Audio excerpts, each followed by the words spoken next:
everyone, and my name is Eula, and today we're gonna read Wayside School Gets a Little Stranger story, starting at Chapter 13, The New Teacher.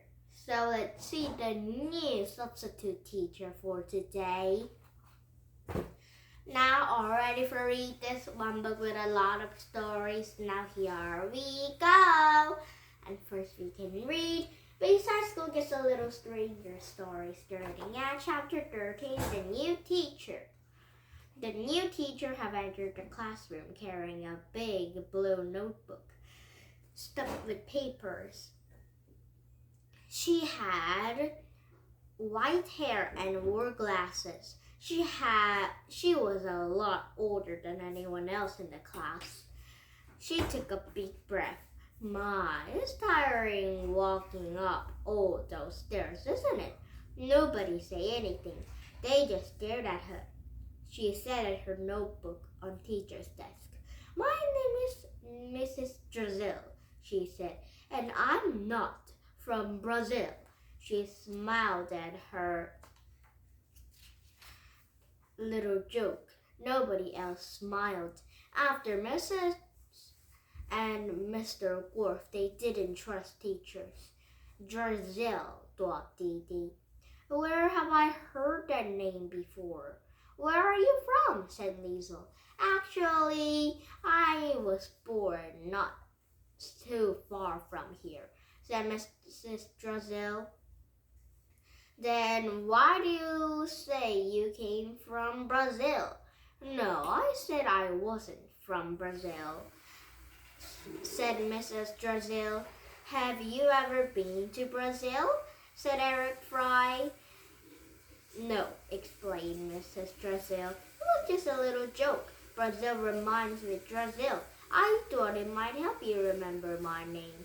Terence laughed.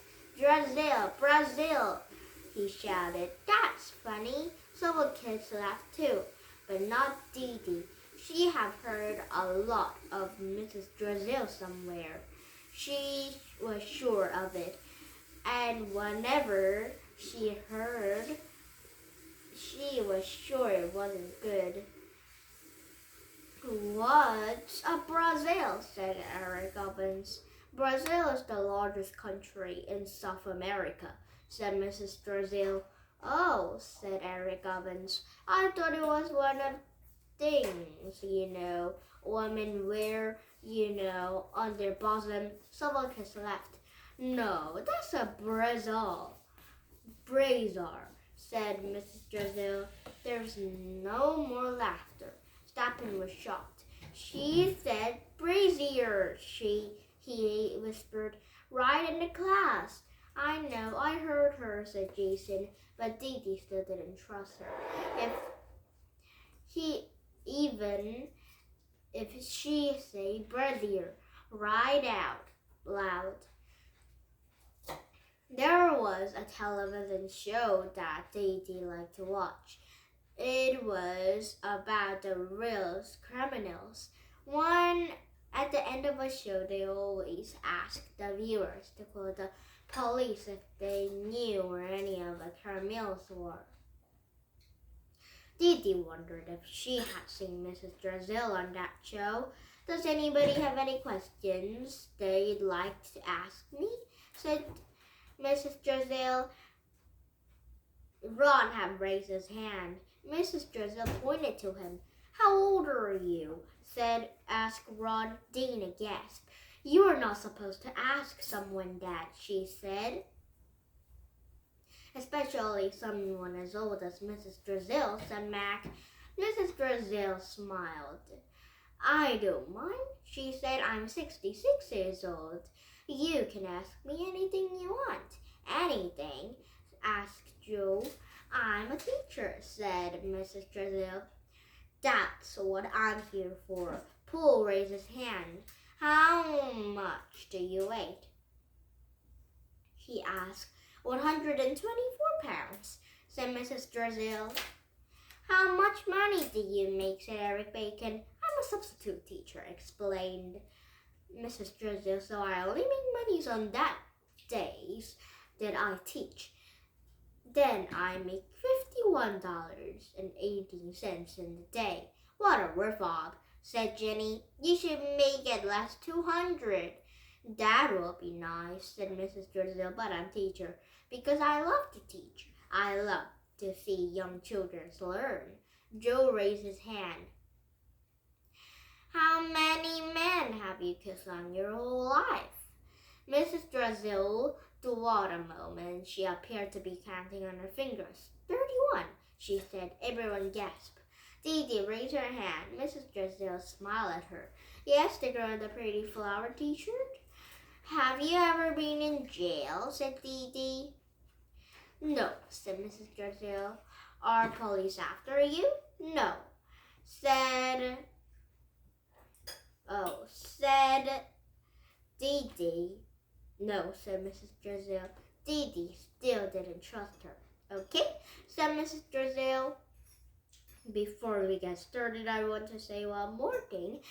I enjoy teaching so much that sometimes get a little carried away. I talk too much. So if I started to get boring, someone please raise your hand and tell me.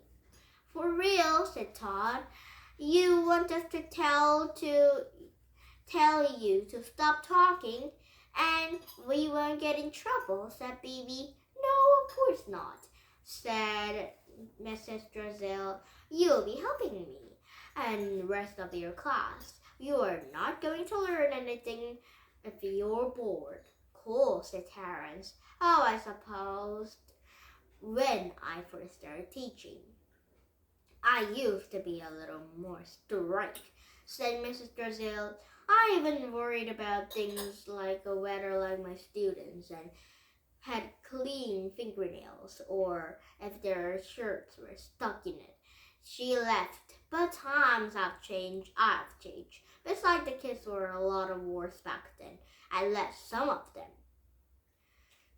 For just a weekend, her sweet face turned into the sour. She looked at her notebook at her desk. Then she smiled again. I believe teachers work on motor cooperation. I'll cooperate you and you will cooperate with me. If we work together, we'll have enjoyable learning experience. Her face turned sour again. If you cross me, you'll be very, very sorry. She ran her fingers over her blue notebook. Oh, maybe not today, maybe not tomorrow, but someday I will get you. You can run, but you can't hide, she smiled. Okay, let's get started. Oh, wow. I think Mrs. Drizzle is the scary teacher, too. I'm gonna tell you something, but Mrs. Drizzle was Louis, the yard teacher's teacher someday in olden days. Now tomorrow's chapter is chapter 14, a light bulb, a pencil sharpener, a coffee pot, and a sack of potatoes. So I think they're gonna learn about the gravity somehow. So let's start reading tomorrow about some of the gravity for tomorrow. Now please thumbs up my YouTube and have a nice day. Bye bye everyone.